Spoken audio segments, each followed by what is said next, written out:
মুস্তাফিজকে দাও, সাইফ হাসানকে নাও।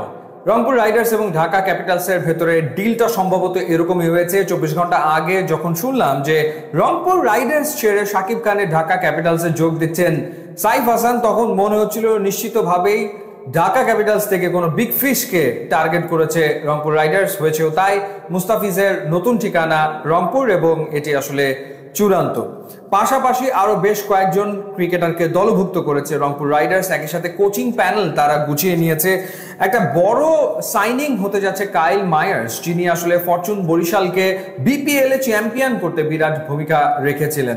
দুর্দান্ত ব্যাটার, অর্থাৎ 4 ছক্কার ঝড় তিনি তুলতে পারেন। টপ অর্ডারে দারুণ ব্যাটিং করে থাকেন এবং একই সাথে তার বোলিংটাও অনেক ক্ষেত্রে ইফেক্টিভ হয়ে থাকে আমাদের এখানকার কন্ডিশনে। সুতরাং এই রিক্রুটটা অনেক বড় রিক্রুট রংপুর রাইডার্সের জন্য। তাকে তো নিয়েছে। এছাড়া ডেভিড মালান, ইংল্যান্ডের ক্রিকেটার, যিনি ফ্র্যাঞ্চাইজি ক্রিকেটে খেলে থাকেন এবং বিপিএল এ তিনি পরিচিত মুখ।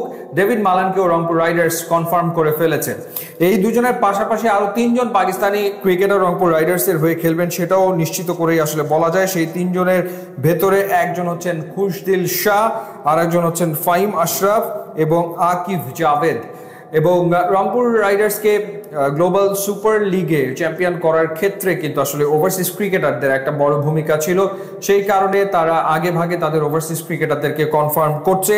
সো পাকিস্তানে এই ক্রিকেটারদের রংপুরের হয়ে খেলাটা মোটামুটি কনফার্ম বলাই যায়। একই সাথে কোচিং প্যানেল তারা গুছিয়ে ফেলেছে। মিকে আর্থারের ওপরেই তারা আসলে আস্থা রেখেছে। গতবারও রংপুর রাইডার্সের কোচ ছিলেন মিকে আর্থার, এবারও তিনি আসলে হেড কোচ। এবং তার পাশাপাশি অ্যাসিস্ট্যান্ট কোচ হিসেবে রয়েছেন সম্প্রতি বাংলাদেশ ন্যাশনাল টিমে ব্যাটিং কোচ হিসেবে যোগ দেওয়া মোহাম্মদ আশরাফুল, এবং তার সাথে রয়েছেন শাহরিয়ার নাফিস ব্যাটিং কোচ হিসেবে। মোহাম্মদ আশরাফুল অ্যাসিস্ট্যান্ট কোচ হিসেবে দায়িত্ব পালন করবেন এবং শাহরিয়ার নাফিস ব্যাটিং কোচ হিসেবে দায়িত্ব পালন করবেন, এবং স্পিন বোলিং কোচ হিসেবে থাকছেন মোহাম্মদ রফিক। তো মোটামুটি ভাবে এখন তো সবগুলো দলই গোছাতে শুরু করেছে। প্লেয়ার্স ড্রাফটের আগে কিংবা অকশন এবার হতে পারে। সো বিপিএল অকশনের আগেই প্রত্যেকটা টিমই চাইছে যে দলটাকে আগে ভাগে গুছিয়ে ফেলতে, এবং ওভারসিজ ক্রিকেটার পাওয়াটা যেহেতু কিছুটা দুরূহ ব্যাপার হতে পারে, একই সময় অনেকগুলো ফ্র্যাঞ্চাইজি টুর্নামেন্ট চলতে থাকবে।